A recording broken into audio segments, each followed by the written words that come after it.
काय तुम्ही सुद्धा पुरी बनवताना ही एक चूक करता, त्यामुळे तुमची पुरी नरम आणि मऊ पडतात। ही एक सिक्रेट टिप आणि सिक्रेट मसाला वापरा ज्याच्याने तुमची पुरी अगदी कुरकुरीत आणि हॉटेलसारखी बनेल। तर यासाठी गरम पाण्यामध्ये 1 वाटी रवा भिजत ठेवायचा आहे। एक छोटी वाटी रवा घेतलेला आहे आणि हीच सिक्रेट टिप आहे। गरम पाण्यामध्ये रवा भिजत ठेवायचा, त्यानंतर एक मसाला बनवून घ्यायचा। तर हा आपला सिक्रेट मसाला आहे, याच्याने टेस्ट नेक्स्ट लेवलला जाते। 1 चमचा जिरे, 2 चमचे धणे, 1 चमचा ओवा, 1 चमचा बडीशेप लो फ्लेम वरती खमंग असं परतवून घ्यायचं। फास्ट करू नका गॅस, नाही तर मसाला करपतो आणि कडवट लागतो, त्यामुळे फक्त हलकासा भाजून घ्यायचा। त्यानंतर हा मसाला थंड झाला की एका उकळीमध्ये टाकून घ्यायचं। सोबतच 3 ते 4 हिरव्या मिरच्या तोडून टाकायच्या। मिरचीचं प्रमाण तुम्ही तुमच्या आवडीनुसार कमी जास्त करू शकता। 3 ते 4 लसणाच्या पाकळ्या टाकून छान असं कुटून घ्यायचं। तुम्ही मिक्सर मध्ये सुद्धा हे फिरवून घेऊ शकता, पण जास्त बारीक करू नका, असं दरदरीत वाटून घ्यायचं आहे। त्यानंतर दुसरीकडे रवा भिजत ठेवून 5 मिनिटे झालेली आहेत। बनवलेला मसाला यामध्ये टाकून घ्यायचा। छोटी वाटी बेसन पीठ टाकून घ्यायचं। रवा आणि बेसनाचं प्रमाण सेम ठेवायचं आहे। त्यानंतर इथे मी मोठा एक उकडलेला बटाटा खिसून टाकलेला आहे। सोबत 1 चमचा लाल तिखट, चवीनुसार मीठ, 1 चमचा गरम मसाला पावडर, अर्धा चमचा हळद, 1 चमचा कसुरी मेथी, 2 चमचे पांढरी तीळ आणि मोठ्या 2 वाट्या गव्हाचं पीठ टाकून घ्यायचं। सोबत कोथिंबीर असेल तर ती सुद्धा टाकू शकता, माझ्याकडे नव्हती त्यामुळे मी टाकलेली नाही।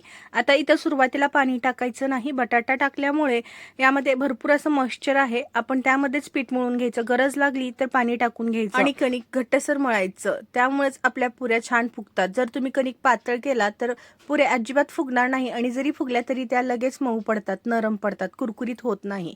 आता यामधून एक कणकेचा गोळा घ्यायचा, त्याला थोडंसं तेल लावून घ्यायचं आणि छान याची मोठी चपाती लाटून घ्यायची। तुम्ही पीठ सुद्धा लावून लाटून घेऊ शकता, पण पीठ लावल्यामुळे तळताना तेल खराब होतं लगेच, त्यामुळे तेल लावून लाटून घ्या, तळताना तेल अजिबात खराब होत नाही। चपाती लाटून एखाद्या वाटीच्या मदतीने याच्या छोट्या छोट्या पुऱ्या बनवून घ्यायच्या। ही सोपी पद्धत मला वाटते, त्यामुळे मी ही पद्धत वापरते, पण तुम्हाला जर सेपरेट छोट्या छोट्या पुऱ्या बनवायच्या असेल तर तशा सुद्धा तुम्ही बनवू शकता। आता तेल छान कडकडीत गरम करून घ्यायचं। तेल जर व्यवस्थित गरम झालेलं नसेल तर पुरी तुमची फुगणार नाही, आणि जर का पुरी जर तुमची फुगली नाही तरी सुद्धा खायला ती छान लागते, खमंग लागते। तर इथे बघा तेल छान गरम झालेलं आहे, त्यामध्ये मी पुरी टाकताच थोडंसं चमच्याने त्यावरती दाब दिलेला आहे आणि मस्त टुमटुमीत अशी आपली ही पुरी फुगून तयार झालेली आहेत। सगळ्या पुऱ्या याच पद्धतीने बनवून घ्यायच्या। अगदी मसालेदार पुऱ्या बनवून तयार झालेल्या आहेत। 5 ते 6 दिवस टिकतात, तुम्ही प्रवासात सुद्धा नेऊ शकता आणि नाश्त्याला बनवू शकता। दही सोबत, चटणी सोबत किंवा असंच खाल्ल्या तरी सुद्धा छान लागतात। मला या पुऱ्या चहा सोबत खायला आवडतात, तुम्हाला कशा सोबत आवडतात कमेंट्स मध्ये नक्की सांगा। आणि अशाच नाश्त्याच्या रेसिपी, टिफिन रेसिपी पाहण्यासाठी चॅनलला आत्ता सबस्क्राईब करा।